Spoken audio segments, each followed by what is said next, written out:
सभी लोगों को जय माता दी, जय गुरुदेव और जय श्री राम।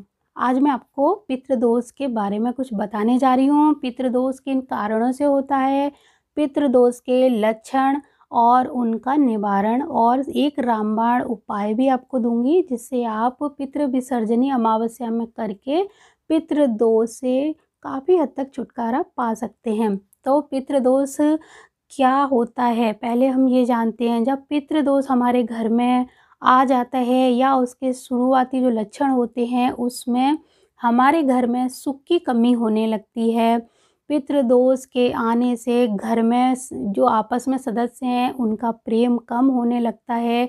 बच्चों की शादियों पर संकट आ जाते हैं, बहुत एज होने के बावजूद उनकी शादी नहीं होती है या नहीं हो रही होती है, होते होते रुक जाती है। ये पितृदोष के ही लक्षण हैं। घर में पेड़ पौधे आसानी से नहीं पनपते, ये पितृदोष के लक्षण हैं। पेड़ पौधों के अलावा पशु पक्षी अगर आपने पाल रखे हैं तो पशु पक्षी भी बहुत जल्दी जल्दी मरने लगते हैं या बीमार होने लगते हैं। तो ये सब पितृदोष के कारण होता है। घर में अनेक सदस्य होने के बावजूद भी घर सूना सूना लगता है, घर में वो रौनक नहीं रहती। कितना भी आप पैसा लगा के घर को सजा लो लेकिन वो मज़ा नहीं आता है, तो ये पितृदोष के कारण ही होता है। रिश्तेदार आते हैं लेकिन खुश होकर नहीं जाते, आपकी जाने के बाद बहुत सारी बुराइयां करते हैं, तो ये पितृदोष के कारण ही होता है। आपका दिया हुआ भोजन पशु पक्षी ग्रहण नहीं करते, ये पितृदोष के कारण ही होता है।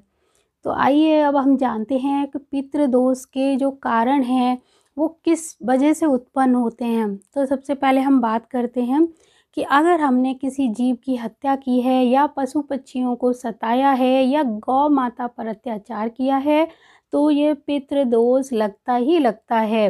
बेवजह पानी की बर्बादी जब की जाती है पितृदोष लगता है। हरे भरे पेड़ों को अपने स्वार्थ के लिए काटा जाता है और उनकी जगह नए पेड़ नहीं लगाए जाते तो पितृदोष लगता ही लगता है।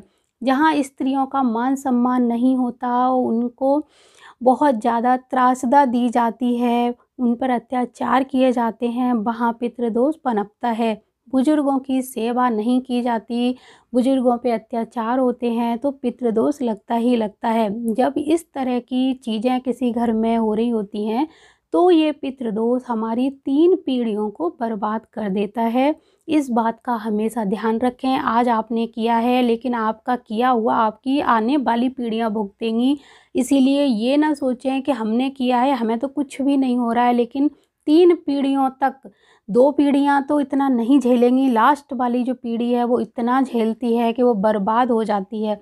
यकीन मानिए ये बात बिल्कुल सही है। आप अब पुराने लोगों को, बहुत सारे ऐसे हैं उनको देख लीजिए जो अरबों खरबों के मालिक थे, आज वो रोड पे आ चुके हैं क्योंकि उनके बुजुर्गों से अगर कोई गलती हुई है तो उनकी सज़ा उनको भुगतनी ही पड़ रही है।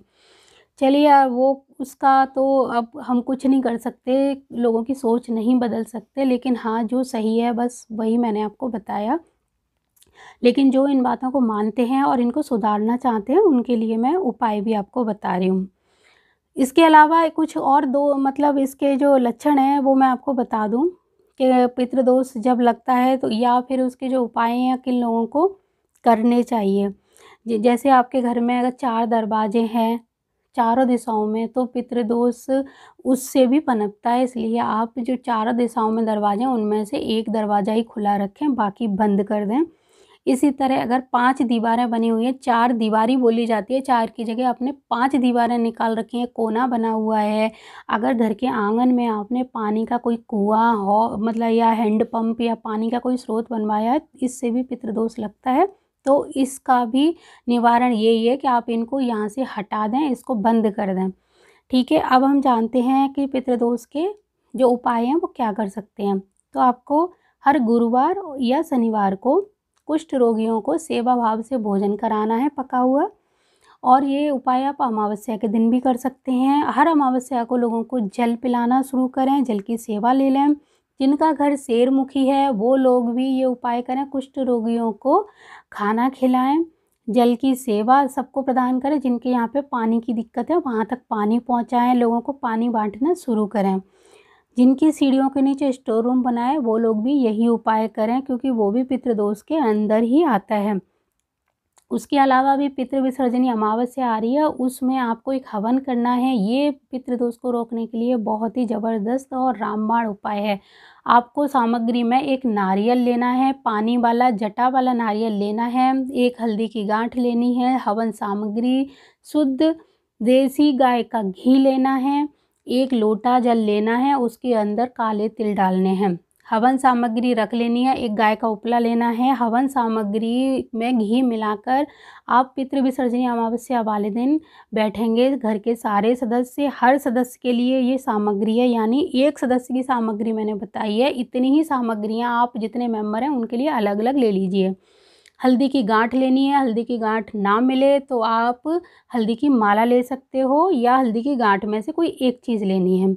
आपको क्या करना है कि एक जो गाय का उपला है उसको जलाना है, एक हवन करना है। तो आपको गाय के उपले को जब आप जलाओगे उसके बाद हवन सामग्री अपने पास रखनी है। हल्दी की गांठ आपको बाएं हाथ में पकड़नी है और दाएं हाथ से आपको हवन सामग्री चढ़ानी है।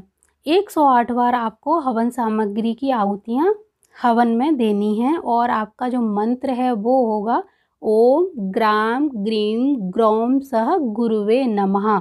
108 बार बोलते हुए इस मंत्र की आहुतियाँ आपको देनी है। हवन सामग्री पूरी 108 बार आप उसमें चढ़ाने के बाद क्या करोगे, जो नारियल है उसको जल में प्रवाहित कर दें या फिर मंदिर में चढ़ा दें। इसके अलावा जो आपका जल का लोटा है उसको दक्षिण दिशा की तरफ मुँह करके अपने पितरों को तर्पण करें और उनसे क्षमा याचना करें। जो भी गलतियां हुई हैं उनसे माफ़ी मांगें। उसके बाद आपको हल्दी की गांठ को अपने घर में अपनी तिजोरी में रखना है, उसका कुछ भी नहीं करना है। उसको ऐसे रखें कि वो ख़राब ना हो। अगर आपको लगता है बीच में कहीं ख़राब हो गई है, उसमें कोई कीड़ा लग गया है, तो आप पहले तो उसको संभाल कर रखें और नहीं तो फिर आप उसको गमले में दबा दें, मतलब घर में ही रखना है।